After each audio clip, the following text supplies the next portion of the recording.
Today we're going to unpack one of the most successful and, believe me, most controversial pieces of health legislation ever written, the Orphan Drug Act. It's a single law that honestly birthed an entire industry, delivered miracle cures to people who had lost all hope, and in the end left us all with a huge ethical dilemma. And you're not going to believe where it all started. That's a real quote from the advocate who basically forced this law into being. And yep, she is talking about Quincy M.E., a TV medical drama from the 80s. The story of how a television show helped pass a landmark law, well, that's just the beginning of this wild ride. But before we get to the whole Hollywood connection, we really have to go back in time. We need to understand what the world was like before this act, because for millions of people, it was a pretty dark and lonely place. I mean, the scale of this problem was it's hard to wrap your head around. See, while each disease was rare, when you added them all up, you had this massive, silent public health crisis. We're talking 25 million Americans who felt completely invisible, stuck in what they called a diagnostic odyssey, just bouncing from one doctor to the next with no answers and, most importantly, no treatments, no hope. So why? Why were there no treatments? The bad guy in this story isn't a single person or some evil company. It's a cold, hard economic idea called market failure. Look, making a new drug costs a fortune. So to make that money back, companies needed to create blockbuster drugs for common conditions. Think high blood pressure or cholesterol. Rare diseases, they just didn't have enough patients to make the math work. And the result of that market failure? Look at this number. In the entire decade leading up to 1983, fewer than 10 new drugs were developed for all rare diseases combined. The innovation pipeline wasn't just slow, it was bone dry. Good, promising drugs were literally being orphaned by their creators, left on a shelf to gather dust for purely financial reasons. Okay, so this is where the story pivots. It stops being about an abstract economic problem and becomes a deeply, deeply personal fight, led by people who just flat out refuse to take no for an answer.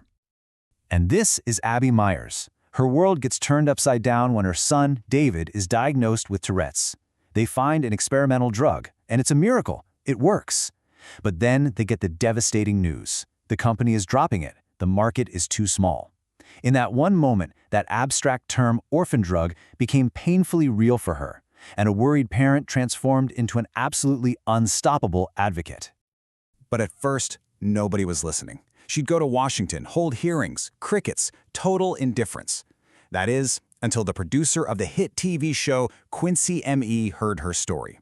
The show ran 2 episodes inspired by her fight, and the public reaction was explosive. It was like a light switch flipped. All of a sudden, Congress was buried in letters from angry viewers. This forgotten issue was now a national headline. With all this new political fire behind them, advocates finally pushed for a real law. And the solution they came up with was frankly genius. Instead of using a stick, forcing companies to make these drugs, the Orphan Drug Act used a whole bunch of carrots, cleverly rewriting the financial rules to turn a money-losing disaster into a really smart business move.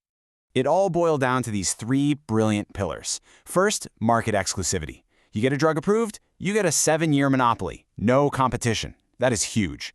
Second, cold hard cash. The government offered massive tax credits and grants to help cover the research costs. And third, regulatory help. The FDA would waive its hefty fees and even help companies design the complicated clinical trials you need for small groups of patients. It just systematically lowered the risk and jacked up the potential reward. But the final piece of the puzzle, the real key, came a year later. The original law was a little fuzzy. A 1984 amendment fixed that by creating a simple, crystal-clear rule. A rare disease is one that affects fewer than 200,000 people in the U.S., and that number gave investors and companies the one thing they craved: certainty. The floodgates were about to burst open. And what happened next was nothing short of a gold rush. I mean, the act didn't just fix a broken market, it created a brand new, unbelievably dynamic market out of thin air. The results really do speak for themselves. I mean, look at this. We went from less than 10 drugs in an entire decade to over 1,100 approved treatments by 2022. The law didn't just help a little bit. It turned a barren desert into a thriving rainforest of medical innovation. And what this shows you is a fundamental change in how the entire drug industry works. Orphan drugs went from being this forgotten little footnote to, in some recent years, making up nearly half of all new drugs approved by the FDA. It literally became the new center of gravity for the whole industry. And of course, where there's innovation, money tends to follow. This chart is just mind-blowing. A global market that was basically zero in 1983 is now worth over $170 billion. And by next year, it's expected that 1 out of every $5 spent on prescription drugs will be for an orphan drug. It's just a staggering transformation. But, and this is a really big but, this is where our story takes a sharp turn.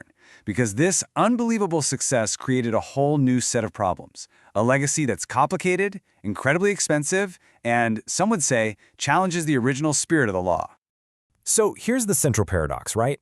The whole point of the act was to create a lifeline for drugs that could never be profitable. But the reality today? The act has created some of the most profitable, blockbuster drugs in history, medicines that rake in billions of dollars a year. It really makes you ask the question, are these drugs still orphans, economically speaking? This has led to a controversial strategy that critics call salami slicing. As we get better at understanding genetics, a common disease like lung cancer can be broken down into smaller and smaller slices based on specific genetic mutations.